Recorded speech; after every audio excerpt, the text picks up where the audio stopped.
MLC కవిత madam ఇప్పుడు కొత్త ఆఫీసును కొలాయించిందట. మొన్నటి సంది కారు పార్టీకి కాలిచ్చి కవిత మేడమే కొత్త పార్టీ పెట్టబోతున్నదని తెలంగాణ రాజకీయాల గుసగుసలు వినిపించబట్టి ఇప్పుడు మేడం కొత్త పార్టీ పెట్టేందుకు కొత్త ఆఫీసు కొలాయించిందా, ఎట్లా ఏం కథ అంటే మరి అన్ని ముచ్చట్లు తెలుసుకోవాలంటే ఏం చేయాలి, పోదాం పరియాడదాకా. ఎమ్మెల్సీ కవిత మేడం ఇప్పుడు కొత్త జాగృతి ఆఫీసును ఇట్లా ఇంటి దగ్గరలోనే చూసుకొని కొత్త ఆఫీసు కొలాయించిందట.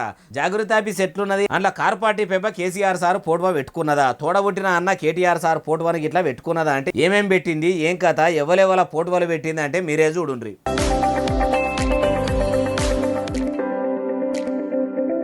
చూసినరా, తెలంగాణ జాగృతి అని తాటికాయ అంత పెద్ద అక్షరాలతో పెద్దగానే రాసిరు కదా. అట్లనే పేరు మీద కారు పార్టీ పెబ్బ కేసీఆర్ సార్ పోటువా, ప్రొఫెసర్ జయశంకర్ సార్ పోటువలు ఉన్నట్టు ఉన్నాయి కదా. ఇట్లా కారు పార్టీ లీడర్ల ఎవల పోటువలు లేకుండా మంచిగా కవిత మేడం కొత్త ఆఫీసు ముస్తాబు చేసింది. లోపల బీఆర్ఎస్ తెలంగాణ తల్లి బొమ్మను కూడా వెట్టిపించినట్టే ఉన్నది. ఇట్లా అర్రల నిండా కవిత మేడం పోటువలు, కన్నతండ్రి కేసీఆర్ సార్ పోటువలు వెట్టిపించింది.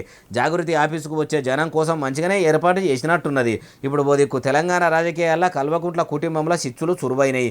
ఏపీలో రాజన్న కుటుంబం ఇచ్చుకపోయినట్టు ఇప్పుడు తెలంగాణలో కూడా కేసీఆర్ సార్ కుటుంబం మొత్తం తెరలు అయ్యేటట్టు ఉన్నదని అధికార పార్టీ లీడర్లే కాదు, కమలం పువ్వు పార్టీ లీడర్లు కూడా అంటుంటే ఇప్పుడు కవిత మేడం పని కట్టుకొని జాగృతి ఆఫీసును పెట్టుడేంది, ఉన్న ఆఫీసు కాకుండా కొత్త ఆఫీసు పెట్టి ఏం కమాలు కట్టబోతుందని కారు పార్టీ కార్యకర్తల్లో ఒకటే తికమక సురువైందట.